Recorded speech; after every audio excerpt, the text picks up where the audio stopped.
Imagine telling your insurance company your car was destroyed by a giant piece of whale meat. Did you know that a whale carcass, if left unchecked, can cause an environmental disaster? In fact, a dead whale can release over 2,000 cubic feet of gas as it decomposes, creating a time bomb of foul-smelling horror. But in 1970, one town in Oregon discovered just how unpredictable whale disposal could get, and it didn't end well. You are watching Pure Obscurity.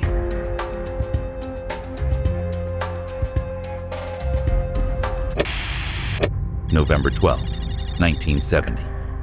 A 45-foot, 8-ton sperm whale washed ashore in Florence, Oregon. What should have been a routine cleanup quickly escalated into a bizarre chapter in history, one that people still talk about today. Authorities were faced with a dilemma. What do you do with a whale carcass that big? The solution they came up with was nothing short of explosive, literally. The plan: blow up the whale and let the seagulls and crabs take care of the rest. The result: utter chaos, a lot of angry citizens, and a lesson in what not to do with a beached whale. But before we get into the details, let's take a moment to understand the bigger problem here. When whales die, getting rid of their bodies is not as easy as you might think. Whale strandings are more common than most people realize. Every year, hundreds of these majestic creatures end up stranded on beaches around the world. And when they die, their massive bodies quickly become a logistical nightmare. Decomposing whales release methane and other gases, causing them to bloat, and if left alone too long, they can spontaneously explode.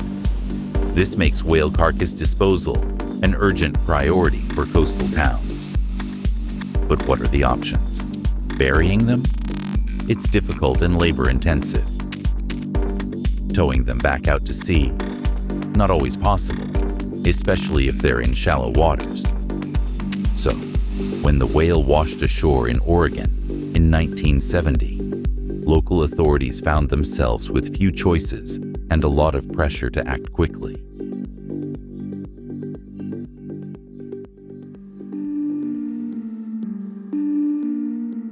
Their decision to use dynamite was unconventional, but they thought it would solve the problem. Enter George Thornton, the Oregon Department of Transportation's engineer, tasked with overseeing the whale's removal. After consulting with his team, they decided to use half a ton of dynamite, yes, half a ton, to blast the whale into small pieces, which scavengers would then clean up. Onlookers gathered in curiosity and excitement, standing just a few hundred feet away, ready for the show of a lifetime. And on November 12th, the fuse was lit. What followed was something straight out of a disaster movie. The explosion sent chunks of whale flesh flying through the air. Some pieces landed over a quarter-mile away. One massive piece even crushed a parked car.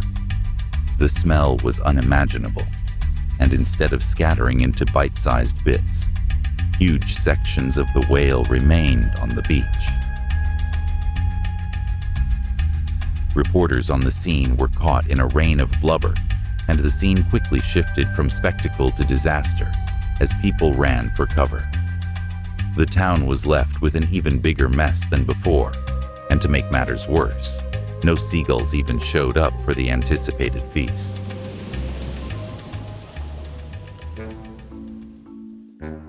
The public reaction? Shock and laughter, but also frustration. The media, however, had a field day. Newspapers dubbed it the exploding whale incident, and local TV stations ran the footage repeatedly. What was meant to be a practical solution turned into a public spectacle of incompetence. For many, it was the sheer absurdity of the situation that captured their attention. The town had inadvertently created a global sensation, and over the years, the footage would be immortalized in documentaries, parodies, and even modern-day internet memes. But beyond the humor, there were real consequences. The failure of the explosion forced the town to spend additional resources to clean up the remaining whale parts, not to mention the fact that property had been damaged, and the beach was uninhabitable for days due to the overwhelming stench. Since the infamous incident, authorities and marine biologists have learned from the mistakes made that day. Today, there are much safer and more effective methods of whale disposal. For smaller whales, burial or composting are common strategies, while larger whales are often towed back out to sea, far enough that they won't wash ashore again. In some regions, carcasses are carefully dismembered or left in place to decompose naturally if they're in remote areas. Explosives? Thankfully, they're no longer part of the toolkit. The Oregon explosion has become a case study in what not to do, shaping how coastal communities manage whale strandings worldwide. The 1970 explosion also opened up conversations about the broader issue of marine wildlife management. As more whales strand due to environmental changes and human impact on the oceans, solutions to manage these events have become increasingly important. So, what can we learn from Oregon's exploding whale? First and foremost, there's no such thing as a simple solution when dealing with nature, especially something as large as a whale. The incident was a blend of poor planning, unexpected consequences, and a lasting reminder that when it comes to managing the natural world, we have to tread carefully. This bizarre moment in history changed how coastal towns think about marine wildlife management, showing that sometimes the best intentions can go horribly wrong. If you found this story as fascinating as we did, make sure to check out our other videos on hidden surprises of the world we live in. And don't forget to subscribe to Pure Obscurity for more strange, surprising, and captivating tales. See you in the next video. Stay curious.